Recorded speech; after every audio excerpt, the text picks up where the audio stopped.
I came out of the dust corridor with my visor half cracked and my rifle slung low, because only an idiot points a weapon before understanding what kind of idiot he is dealing with. The city around me hummed in colors my eyes still refused to name, towers bending slightly as if the planet itself was tired of standing straight. My translator whispered probabilities into my ear, none of them comforting, most of them wrong. That was when I heard the scream. It was not the heroic kind. It was sharp, panicked, and completely ruined by the way it echoed through the market plaza like a dropped glass rolling forever. A woman's voice, young, breaking, and close. I turned, already regretting the way my reputation traveled faster than I did, and saw her. She looked human enough to make my brain relax for half a second, which was a half second too long. Pale skin, dark eyes, hair pulled back in a way that suggested urgency rather than fashion. Then she turned her head and the long ears came into view, tapering elegantly backward, twitching as if they were trying to escape the rest of her face. Her eyes locked on me, widened, and she inhaled like she was about to drown on dry land. "Mom," she shouted, voice cracking, "the human warrior is here." Every conversation I had ever had with myself about how my life went wrong lined up politely and began clapping. I raised my hands, palms out, a universal gesture meaning I am not currently killing anyone, though the rifle at my side argued otherwise. Around us, stalls powered down, holograms flickered, and several beings decided urgently that this was a good time to be somewhere else. "I'm not here for war," I said, which my translator rendered into something that sounded like I am temporarily pausing my violence. I sighed. "I mean, I'm not here for violence at all. I'm here because my ship broke, and because the universe hates me personally." She did not seem reassured. Her ears flattened tight against her head, and she backed away, knocking into a crate of softly glowing fruit that hissed in alarm. Somewhere behind her, a deeper voice answered, calm and controlled. "Stand still," the voice said, and for once my translator got the tone right. Not a threat, not fear, authority. An older woman stepped forward, placing herself between me and the younger one without looking back. She stood straighter than the architecture, her long ears marked with thin metallic rings that caught the light. Her gaze met mine with the weight of someone who had seen worse things than me and survived them with patience instead of firepower. "This is the human?" she asked. "I prefer my name," I said, then immediately regretted it. "But yes, apparently." Her mouth twitched, almost a smile, almost. "You carry yourself like a soldier who is tired of being remembered as one," she said. "Lower your weapon." "I already did," I said, emotionally years ago. That earned me a look from her that suggested she was deciding whether I was dangerous or simply annoying. Behind her, the younger woman peeked out, eyes still wide, curiosity beginning to wrestle with fear. I felt something unpleasant settle in my chest, a pressure I recognized too late. I had seen those eyes before, not here, not now, somewhere else, somewhere burning. My translator chose that moment to whisper, identity probability match. Low, then corrected itself to unsettling. I shifted my weight, the market floor responding with a faint vibration, and tried to smile in a way that did not show too many teeth. "I don't know what story you've heard," I said, "but I promise it's exaggerated. I'm at least 30% less terrifying in person." The older woman studied me in silence. The city seemed to lean closer, listening. Then she gestured to the younger woman. "Go," she said gently, "I will speak with him." The younger woman hesitated. "Mom." I said go. Reluctantly she retreated, though her eyes never left me. When she was gone, the older woman exhaled slowly, as if setting something heavy down. "You saved us once," she said. "The universe, which hates me personally, chose that moment to make sure my knees did not buckle because it was not done with me yet." I stared at her because sometimes silence is the only armor left. The word "us" echoed in my head, bouncing off memories I had welded shut with alcohol and bad jokes. I searched her face for mockery and found none, only recognition that made my stomach twist. "You're mistaken," I said. "I don't make a habit of saving people. I mostly break things." "And yet," she replied, stepping closer, "here you are, intact, breathing and trying very hard not to look guilty." I snorted despite myself. "That's just my face." She folded her hands behind her back, studying the insignia on my armor as if it were an old scar. Around us, the market cautiously resumed, life flowing back like a tide testing for minds. Somewhere, a vendor restarted a generator that played cheerful music entirely inappropriate for revelations. "You do not remember," she said. "I remember a lot of screaming," I said. "None of it helps." Her eyes softened, and that frightened me more than weapons ever had. "Memory is selective," she said, "especially when mercy interrupts orders." The plaza tilted, or maybe it was just me. A flash tore through my thoughts. Alarms wailing out of rhythm, gravity failing in short, ugly hiccups, a corridor folding like paper, a child crying, long ears slick with blood, my hands pulling someone free when every order screamed to let go. "I left," I said quietly. "I didn't stay." "You stayed long enough," she replied, "long enough to choose." I laughed then, sharp and sudden, because if I didn't laugh I might start remembering properly. "If that's true, then the galaxy owes me an apology." She surprised me by laughing too, a soft sound edged with something weary. "The galaxy does that to people," she said. "It survives by refusing to apologize." For a moment we stood there, two survivors pretending we were strangers, while the city pretended not to watch. I shifted my rifle another inch away from my body, just in case fate was taking notes. "What happens now?" I asked. She glanced toward the path her daughter had taken, then back at me. "Now," she said, "we see whether fear is louder than truth." I had learned long ago that fear usually shouted first, but truth had a way of staying longer, and for the first time in years, I did not immediately run from the sound. She led me through the city without telling me where we were going, which was fine, because I had long ago accepted that my survival rate improved when I stopped asking questions that made people nervous. The streets narrowed and widened according to some architectural philosophy I did not understand, and my boots clicked against a surface that adjusted its texture every few steps, like it was trying to be polite. Every so often, someone would look at me, freeze, and then pretend very hard that they had always intended to stare at the wall instead. "Am I under arrest?" I asked, mostly to fill the silence. "No," she said. "Is this a kidnapping?" "No." "Is this one of those cultural things where you say no, and it secretly means yes?" She paused just long enough to make me nervous. "Also no." "Good," I said. "I have terrible luck with cultural misunderstandings. I once insulted an entire moon by complimenting its weather." "That was you," she said mildly. "They still reference it in their warnings." I sighed. "I'd like to apologize to the moon if it's still taking visitors." We passed through a security field that brushed over my armor like curious fingers.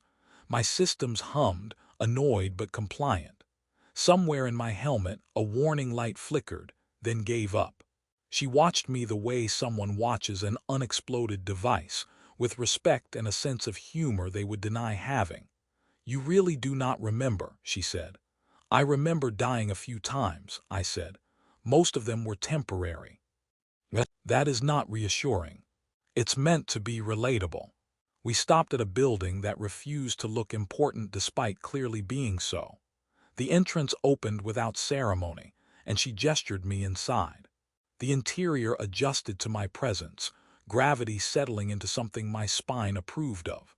I removed my helmet because the air smelled like it wanted me alive. Her daughter was there, sitting on a bench that appeared when she needed it. She stiffened when she saw me, ears twitching, but she did not run. "This is him," the older woman said. "The human." "I know," the younger one said. "He's shorter than the stories." "I'm right here," I said. "And for the record, the stories add height because it distracts from emotional damage." The older woman hid a smile. The younger one did not. She watched me like she was cataloging my existence for later nightmares. "I thought you were dead," she said. "Same," I replied. "Turns out the universe has a flexible definition." The older woman touched her daughter's shoulder. "He does not remember," she said. "That seems unfair," the younger one said. "I remember everything." "Children do that," I said before thinking. "Brains like to keep the dramatic bits." They both looked at me and I raised my hands again. Sorry, reflex. We sat because standing felt too much like a standoff. The room dimmed slightly, adjusting to the tension like a mediator who had seen worse. The older woman activated something on her wrist, and the air between us shimmered. "This may help," she said. "I don't like the sound of that," I said. "You did not like it the first time either." The shimmer resolved into fragments, images layered over the present. My heart began to race as my brain tried desperately to reject what it recognized. A corridor torn open, alarms screaming in a language designed to hurt, gravity folding in on itself. I saw myself from the outside, armor scorched, moving against orders because orders had stopped making sense. "That was a bad day," I muttered. "You carried me," the older woman said softly. "And her." I saw it then. The child clutched against my chest, ears pressed flat, eyes bright with terror and something else. "Trust," I swallowed. "I was supposed to seal the breach," I said. "Everyone else pulled back." "You did not," she said. "I tripped," I said weakly, "on morality." The younger woman leaned forward despite herself. "You argued with a commander," she said. "You told him there were civilians." "That sounds like me," I said. "Always arguing with invisible authority." The memory lurched, a familiar sensation. I remembered the gravity lift failing, my boots slipping, the ridiculous thought that this was how I would die, crushed by kindness. I laughed quietly. "I broke my rib," I said, "carrying both of you." "You complained the entire time," the older woman said. "Of course I did." The memory faded, leaving behind a silence thick enough to trip over. The younger woman stared at me, fear slowly rearranging itself into something uncertain. "You saved us," she said. "I left," I said. "You survived," the older woman corrected. "Because later I saved you." That landed harder than anything else had. "No," I said, "I don't." "You were unconscious," she said. "Pulled from the debris, I erased your trace." I laughed, because it was either that or start screaming. "You hacked a military network during a war." "Yes. For me. Yes. That was incredibly illegal." She inclined her head. "You taught me." The younger woman blinked. "This is all very inconvenient," she said. "I've been saying that for years," I told her. The room adjusted again, lights warming as if encouraged. Outside, the city continued, stubborn and alive. I leaned back, feeling something loosen in my chest that I had not known was there. So I said, "What now?" The older woman regarded me with that same calm authority. "Now," she said, "we let the truth catch up to the stories." I exhaled. "It's going to trip over the height thing." She smiled fully this time, and despite everything, I smiled back. Because sometimes the universe surprises you by letting mercy echo instead of explode. By the time the alarms went off, I had already accepted that my life had a talent for bad timing. The room shuddered, lights dimming into an emergency spectrum that made everyone look like a bad decision. Somewhere above us, the city's defense lattice woke up with a noise like a giant clearing its throat. The younger woman, no, not younger anymore in my head, not just a frightened voice in a memory, stood so fast her bench vanished in protest. Her ears snapped upright. "They found you," she said. "Of course they did," I replied. I was starting to feel ignored.